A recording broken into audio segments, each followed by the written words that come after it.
Hello everybody, how are you all? Hope you all are doing well.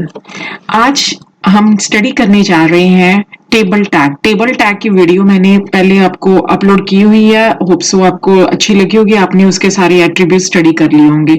उसके दो attributes remaining थे, row span and col span. आज मैं वो complete कर रही हूँ। टेबल के दो attributes row span and col span, आज मैं उसके ऊपर आपको प्रैक्टिकल करवा रही हूँ। सबसे पहले HTML स्टार्ट करेंगे हम विद HTML टैग। उसके बाद अगर हमें ज़रूरत है टाइटल टैग की तो हम लगा लेंगे हेड टैग।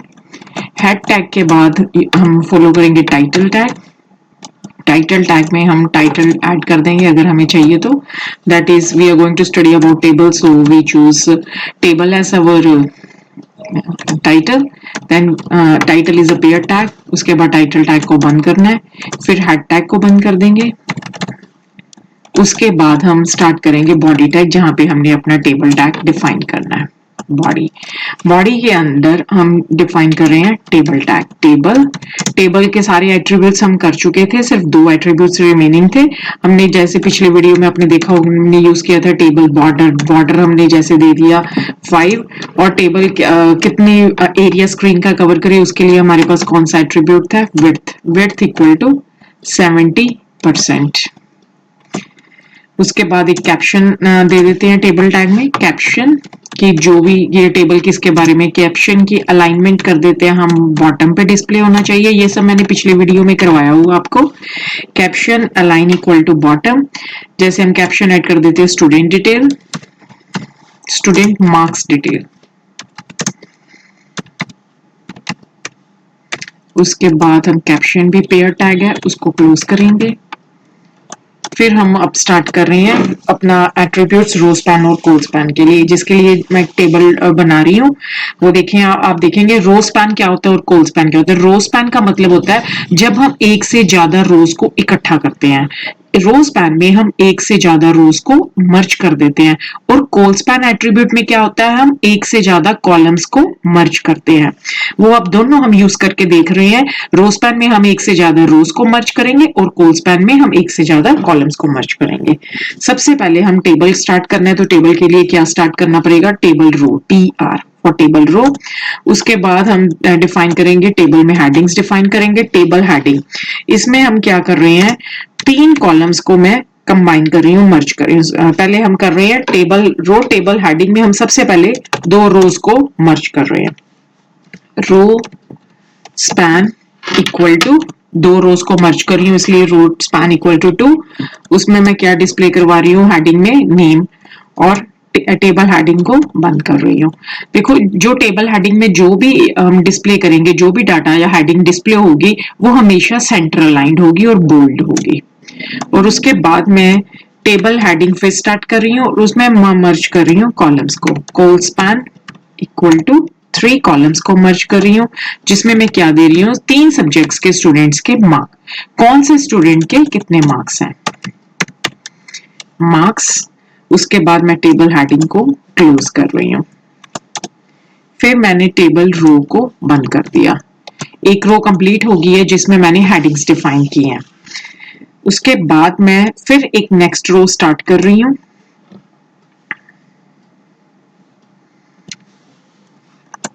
जिसमें 3 हेडिंग्स और डिफाइन कर रही हूँ, 3 सब्जेक्ट्स जिसमें मैं स्टूडेंट के मार्क्स डिस्प्ले करवाना चाहती हूँ।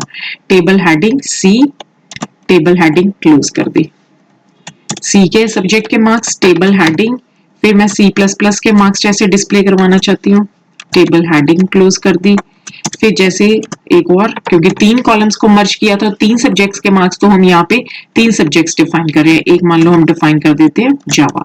टेबल हेडिंग मैंने बंद कर दी। फिर यहाँ पे मैंने टेबल रो भी बंद कर दी है। बार में हम इतना आउटपुट देख लेते हैं, क्या आउटपुट आ रहा है। अभी इसमें कोई भी हमने डाटा नहीं डिफाइन किया, अभी जस्ट हमने हेडिंग्स डिफाइन किया, और हम देख लें अपने टेबल का लुक कैसे आ रहा है। उसके बाद बॉडी बंद की, बॉडी भी क्योंकि पेयर टैग, सॉरी पहले टेबल बंद करेंगे, टेबल टैग बंद किया, फिर हम बंद करेंगे बॉडी टैग, उसके बाद HTML। इसको सेव भी कर लेते हैं।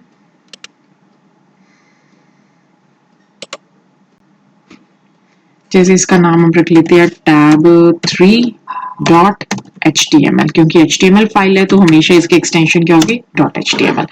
हम इसको व्यू करेंगे, हम रिसेंट डॉक्यूमेंट्स में जाएंगे, वहां पे ये हमारी फाइल पड़ी है टैब 3। जब भी हम HTML वाली लिंक देंगे, फाइल एक्सटेंशन देंगे, तो वो विंडो जैसे जिसमें भी हमने ब्राउजर की, जैसे हमने गूगल क्रोम में खोलनी है, मोजिला फायरफॉक्स में खोलनी है, इंटरनेट एक्सप्लोरर में, उस आइकन के फॉर्म में वो डिस्प्ले हो जाएगी जो हमारे पीसी पे अपलोड होया होगा।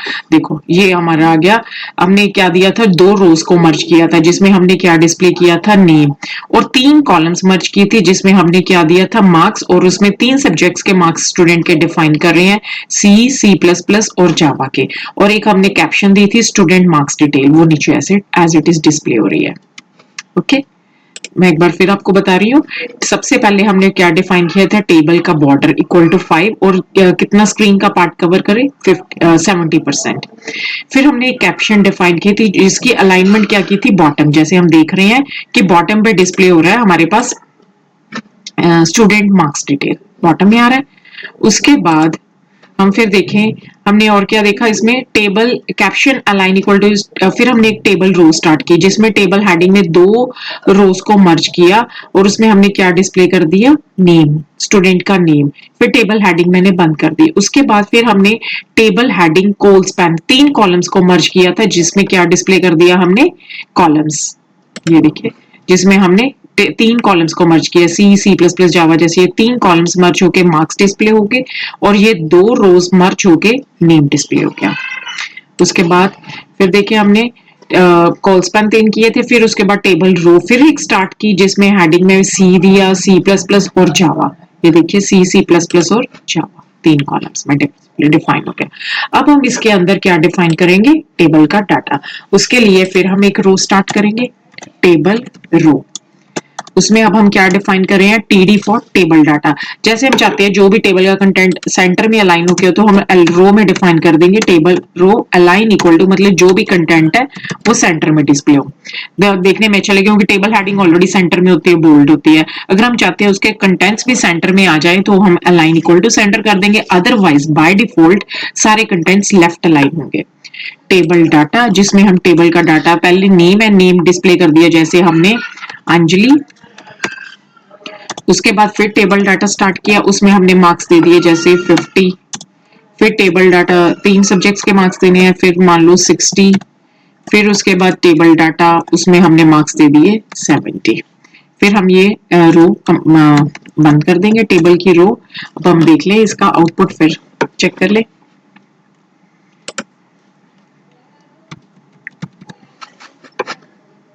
मैं आउटपुट चेक करवा रही हूँ आपको।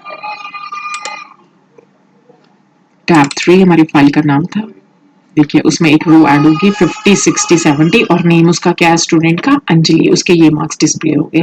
उसी तरह हम और भी रोज ऐड कर सकते हैं। देखिए एक रो जैसे मैं और ऐड कर देती हूँ, टेबल रो, फिर उसमें डाटा डिफाइन करूंगी, टेबल डाटा, जैसे कोई नाम दे देते हैं हम रॉबिन। उसमें हमने रॉबिन के मार्क्स फीड करने हैं, जैसे हमने दे दिए 90। फिर टेबल डाटा, उसके मार्क्स हैं 70। फिर टेबल डाटा, जैसे उसके मार्क्स हैं 60। ओके, फिर हम ये टेबल रो को बंद कर देते हैं। फिर हम देखेंगे अब इसमें एक रो और ऐड हो चुकी होगी।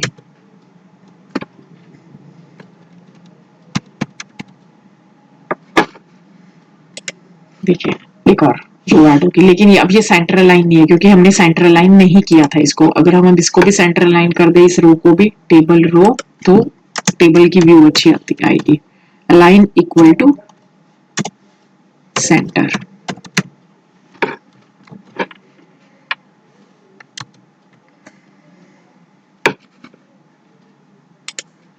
सेंटर अलाइन हो गया। इस तरह हम अपने टेबल में रो स्पैन और कॉल स्पैन और जितने मर्जी रो ऐड कर सकते हैं। यहाँ पे जैसे मैंने 2 रोज को स्पैन किया और 3 कॉलम्स को स्पैन किया। होप सो आपको ये सारी वीडियो समझ आ गई होगी। कोई डाउट हो, कुछ ना समझ आए तो कमेंट सेक्शन में लिख सकते हैं। अगर वीडियो अच्छी लगे तो उसको लाइक करें, इस चैनल को सब्सक्राइब करें। Thank you.